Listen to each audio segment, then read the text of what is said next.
Alright folks, it is time for another trading vlog, and as you're going to see in this talk, trading is way different when you're focused on building a trading business, which means developing systems, assets, intellectual property, automation, team building, things of this nature. So what I'm not going to be in here is, oh, I think the market's going to go up or go down. This is my trade. I'm stressed out about it. Nothing like that. So there's a couple strategies I have running, couple systems. Okay, so we're going to talk about this, and this is more for me than it is for you. But I have my Market Timing Pro system, and I'm trying to trade that by the book. However, I had a little slip up. I'll go this way and then turn. I had a little slip up where I deviated for a couple days, and it cost me some money, and I got back to it. But other than that, I've been trading it perfectly as is. And the way that system is set up for me to trade, the scheduling is, I have alerts for Bitcoin, ETH, NASDAQ, and gold. So on average, I expect to take on average 3 trading days a month, and that's it. There's a couple of things that I want to get tested, and it's slow. It's just a really weird arrangement the way it's happened. This isn't normal, but it's what happened. I have a business partner who hired a developer. So I don't even own the IP on my own system. I know all the rules, but I don't have access to the indicator. The good news is I don't have to pay the developer. My business partner pays the developer. When I sell the system, I give money to him. So one of the reasons that I sell the system is to make it worth it for him, and because it costs us time and money to develop the system. But I'm asking him just a couple things. I want to see what happens to the back tests if we advance the stop loss on a failed breakout, which makes sense. Right now, it's a high time frame breakout, right? Right now, we only advance the stops on a successful breakout, where we also add. And I have a suspicion that advancing the stops on a failed breakout may capture parabolic moves better. Another thing that I want to test, which I'm asking, is for to have a filter where you don't take a trade entry when price is at an extreme from the EMA. And that would be a box where you can put in percentage. So for instance, if price is 100% above the EMA, or actually no, it wouldn't be percentage, it would be in terms of ATR. It's important for ATR because percentage is going to be way different from gold, Bitcoin, NASDAQ, but ATR might be the same, which is the daily volatility. So if price is, say, 20 ATR above the EMA, then you don't take a long signal because it's overbought, parabolic. If price is way under the EMA, you don't take a short signal on the trigger 3, which is the peak sell. So that's in the works. Those are things that I want, and all I can really do is just nag my business partner and try to sell some indicators so I can pay him and pay the developer. We're working on automating it. So our indicator, it's a PineScript code that for TradingView indicator and strategy tester. So it's actually not that hard to plug in TradingView alerts to the API of a crypto exchange like BitGet or Bybit. Essentially, if you have a TradingView indicator, that strategy, if it puts trade alerts on, you can automate those alerts pretty simply. You just set the position size in the indicator.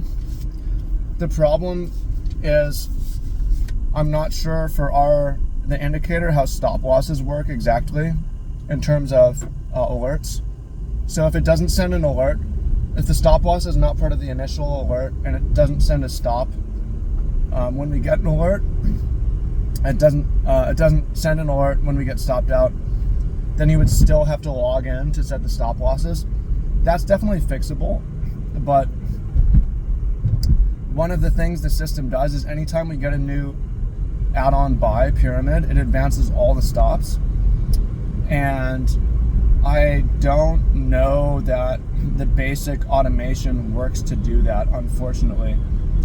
And if I have to log in to advance the stops and do something manual, why automate any of it? Because the automation will cost a little bit of money too, either paying for a service or paying for the most expensive version of TradingView. But these are the sort of obstacles that I'm running into, things that I'm trying to test on the system, and obstacles in terms of automation. So, I mean, I don't see a lot of people talking about these issues in trading, but to me, this is real trading. This is advanced trading. Now, the other area that's happening is I have another business partner.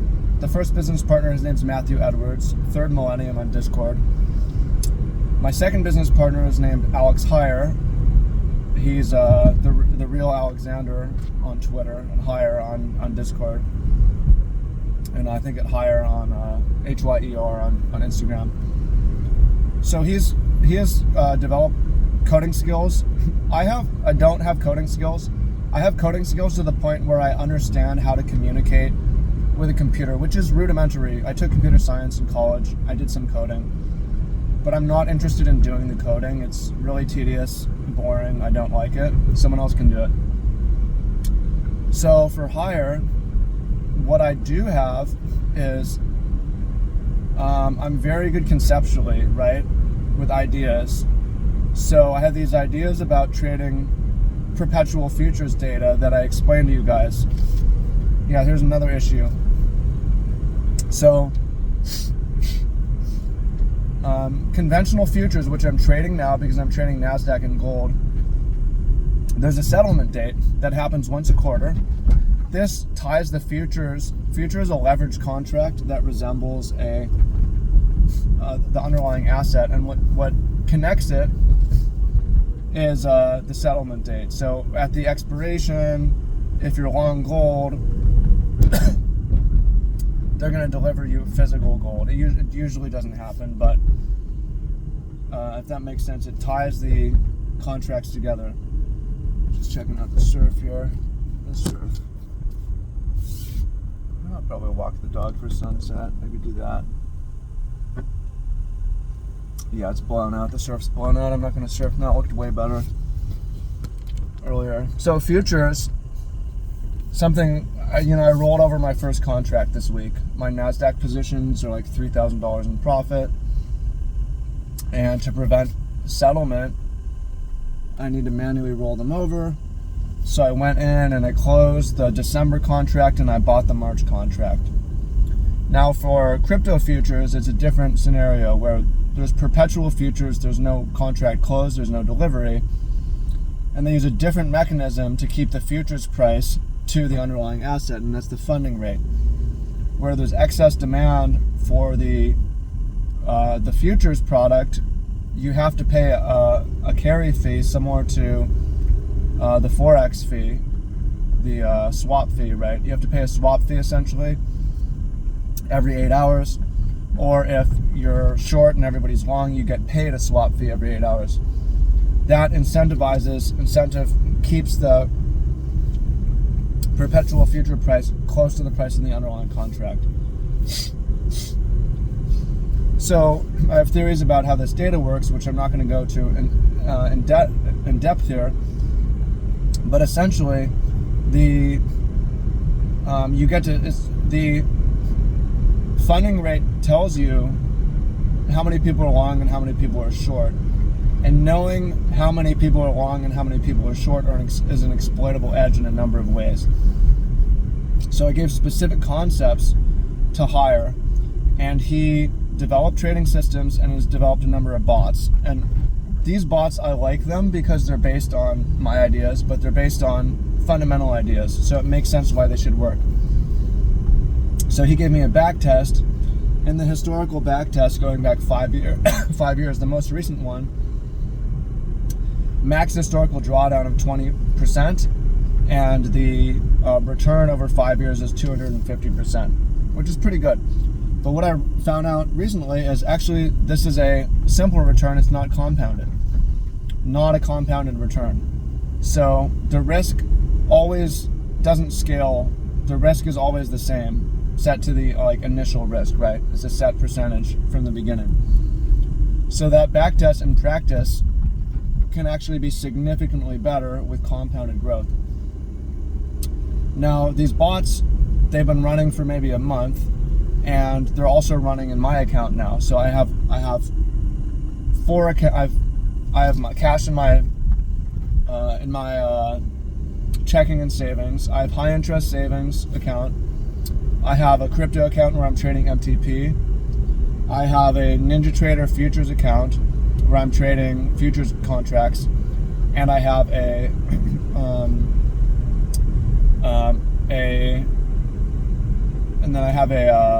another crypto account that's running the algorithmic bots. So I have all these trades, these couple trading systems happening, and I'm actually executing trades maybe 3 times a month, right? So this is building a trading business, right? You don't need to do everything in your own business. Now, the question is, what happens when, how do you decide a system is not good, right?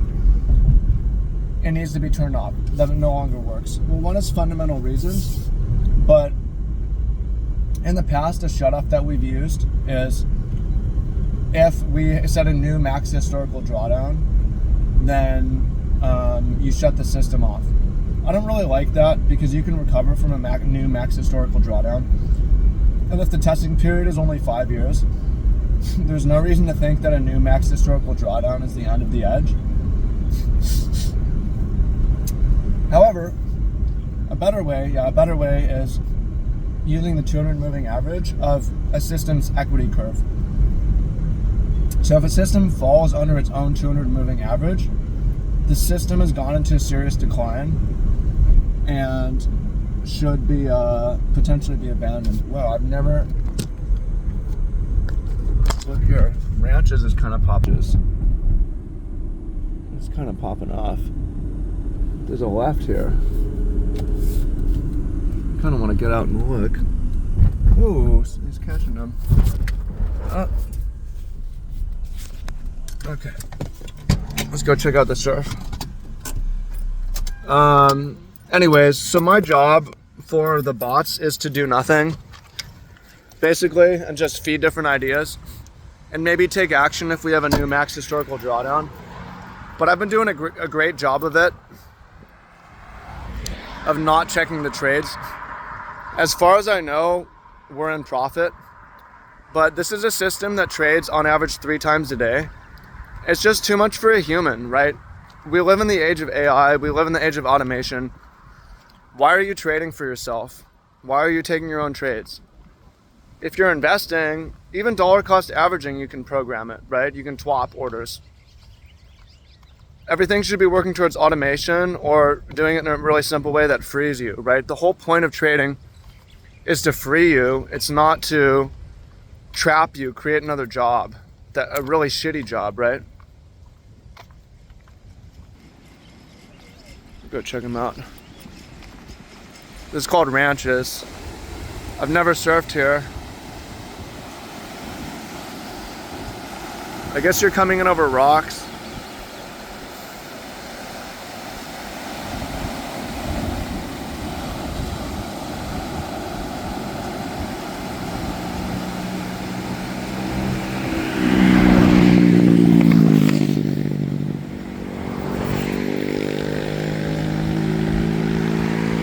Alright, we don't need to watch it the whole way. And then I'm also feeding ideas to hire still, like maybe create a trade, create a new bot that trades reversion from the EMAs on the high time frame. Because right now it's mostly all trend following bots.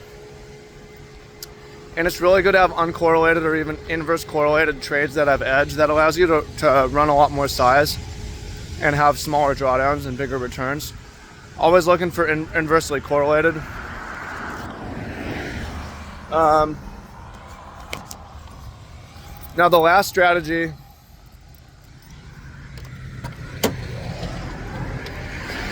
that I have that isn't running right now is the peak sell, which is the Market Timing Pro short system. It only runs when the crypto majors are under the 200 moving averages, and they're not. However, that system is also automated via Hire, so that's gonna run. And I mean, what do I pay for this? I give Hire a profit split from profits from the bots, and I give Matthew Edwards a profit split from any kind of courses or indicators we sell. So speaking of, if you want to trade with me, it's pretty easy.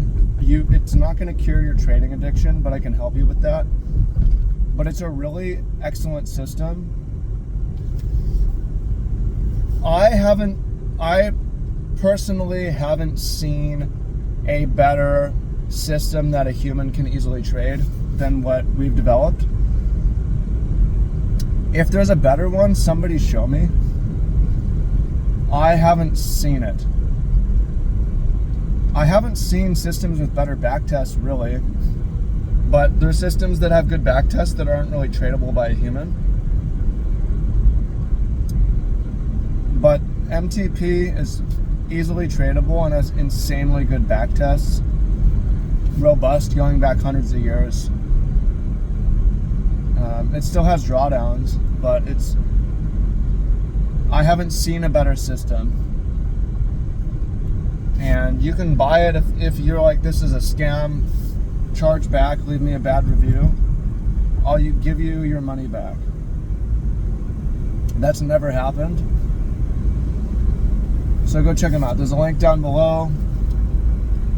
Go watch the demo, sign up, whatever. Okay? Appreciate y'all. Much love. Talk to y'all soon. Peace.